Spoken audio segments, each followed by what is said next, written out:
Hello all, JT here. This is edition number 2 of the Regen Library and our second installment written by LogrisTheBard.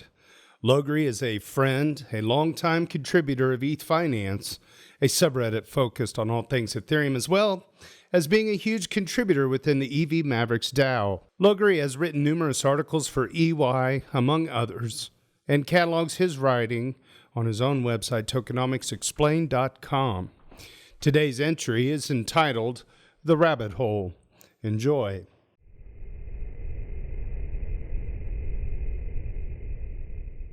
I have a speech I give to people I introduce to crypto.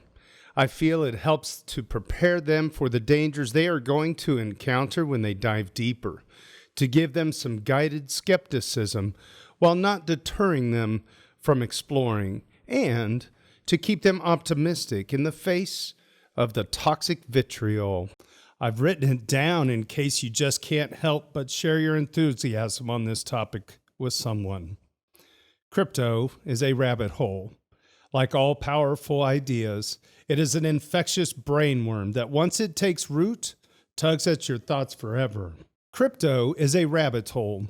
Like all powerful ideas, it is an infectious brainworm that once it takes root, tugs at your thoughts forever. Those impulses suck you deeper and deeper into the rabbit hole. You'll discover fanciful things beyond your imagination, sovereignty of a type you never thought possible, anti-corruption mechanisms that you'll wish governments had, global coordination mechanisms that might literally save humanity from extinction, and eventually, maybe even a purpose to your life. Nothing about crypto ends with money, but that will be many people's motivation when they start. And make no mistake, there is money to be made here. Software is eating the world. Crypto is eating software. Whatever you think you know when you hear cryptocurrency, you need to strip your preconceptions away. To start with, cryptocurrency is a misnomer at this point. At the level you're going to be interacting with it, you'll never need to know about cryptography. Also, crypto is not about currency in the sense that you're going to go to the grocery store and pay with ETH. At the grocery store, you're going to continue to use Visa. Rather than repaying your credit card from a bank account, though, you'll eventually repay it using crypto. There's not enough there to call that a rabbit hole, and as a use case, it is an insignificant tip of an iceberg. At the user level, crypto, is about incentives and coordination. It's about removing the need for trust entirely and giving you actual choice and control.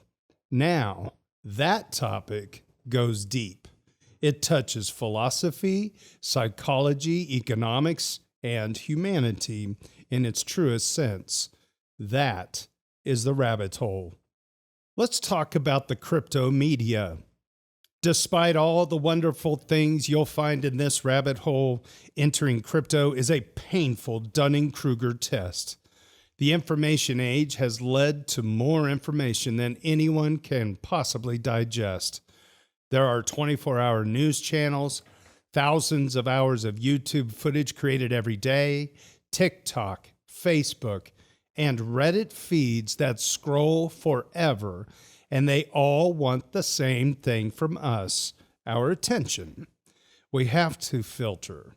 The more information we get bombarded with, the tighter our filters become to cut the flow of information down to the limits of our human attention span.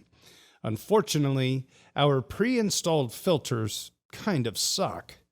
We fall prey to the confirmation bias and create echo chambers around us that reinforce rather than challenge our beliefs.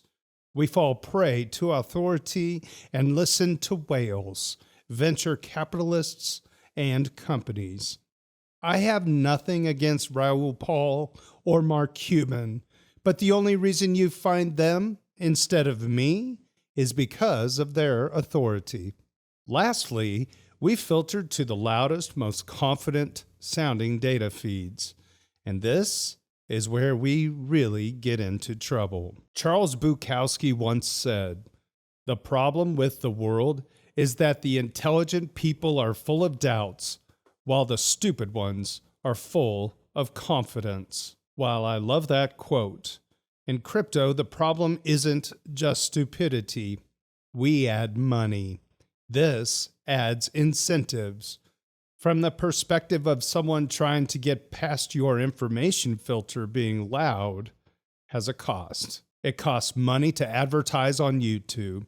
It costs money to pay for bots to drop links across Twitter, YouTube comments, and all the Discord. So, who is willing to pay the most? Whomever is able to profit from your attention the most. In a word, scams. Why are all these scams allowed to exist? Well, I mentioned sovereignty above. It's a big thing around these parts. If sovereignty is the ability to do what you want without others being able to stop you, and we grant you sovereignty, we also grant it to dishonest people.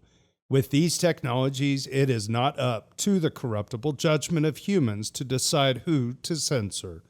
Not that YouTube is winning on that front either. The answer is uniform and firm.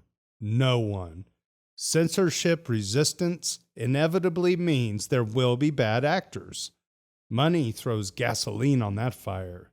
The result is that crypto media is a toxic cesspool of misinformation, stupid, confident people, scams, and tribalism motivated by a desire for your money and elevated by algorithms above thoughtful, data-rich information. So, be warned, here be dragons.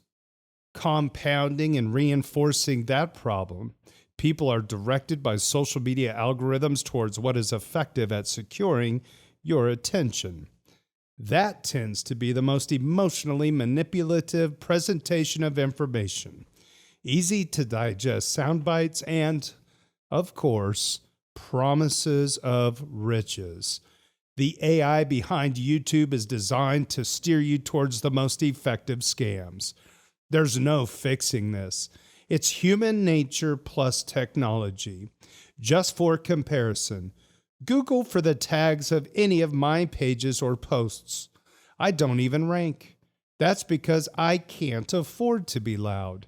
I have no advertisements. I pay for hosting out of my own pocket without monetizing you, the reader, at all. When entering this space, you either have to be introduced to quality media feeds by someone who has been in the space for a while and can guide you, or you have to think very critically and technically and figure out who is full of shit yourself, often with painful lessons learned along the way. I lost so much money in 2018 learning those lessons the hard way, so here's my information bubble. ETH Finance subreddit. The daily general post every day. Lurk or engage. ETH Finance will be worth your time. Bankless. State of the Nation weekly roll-up on any project introductions. Up Only. Still lighthearted, mostly interviews. The Daily Gwei. Getting deeper and more technical at this point. Polinia, aka Liberosist on Reddit. Strap in. And be sure to formulate your own highly curated Twitter feed. The next thing people usually ask me is, what should I buy? I'm not answering that for you. I don't know about your financial situation, and I'm not your fiduciary. All financial decisions will be yours, and you alone will have to live with them.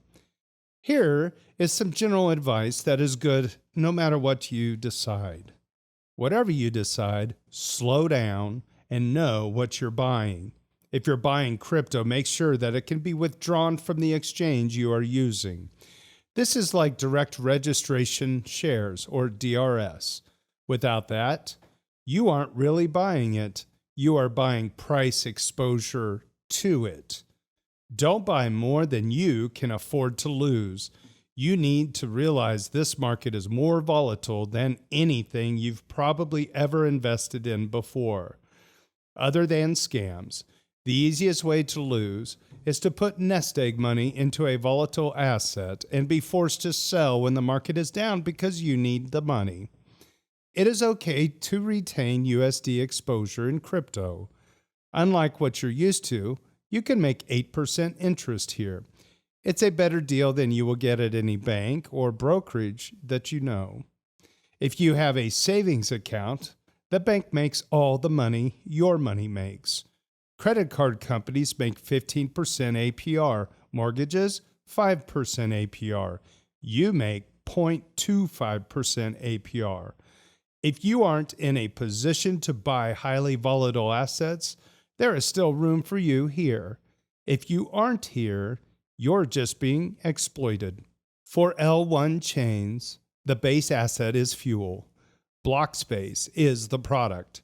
You should pause buying anything until you first understand some of what people are using that block space for, what you are actually buying, and services that are accessible to you on that chain. You should understand the inflation rate and revenue of that chain. By my metrics, every L1 is in debt. Some are in debt 1,000 times more than others. For governance tokens, at least skim past the votes. Who are you getting in bed with? What are their values? How is the revenue of the protocol distributed? How can you compare these assets? What is the fair market value of an asset? I provide some illustrative examples on this site, but I'm not even scratching the surface here. For any asset, research and use will provide you conviction. You will need that conviction to prevent trading chop in a bear market from eating you alive. Welcome to the frontier. I'd like to end on one last serious warning.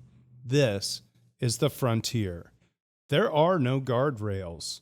There is no one you can sue to correct your mistake. There is no one the government can point a gun at to get your money back. There is no FDIC insurance that is going to bail you out. Once you are in custody of your funds, if you f something up, it is literally gone forever. Take this seriously. This is also the future. It's where fortunes are made, where an entire new financial system is being invented, and where exciting innovation is happening in games, art, culture, technology, and finance. In a depressing world, this is the most optimistic culture I'm aware of anywhere. I hope you will enjoy your time here. To quote Bankless, welcome to the frontier. We're headed west.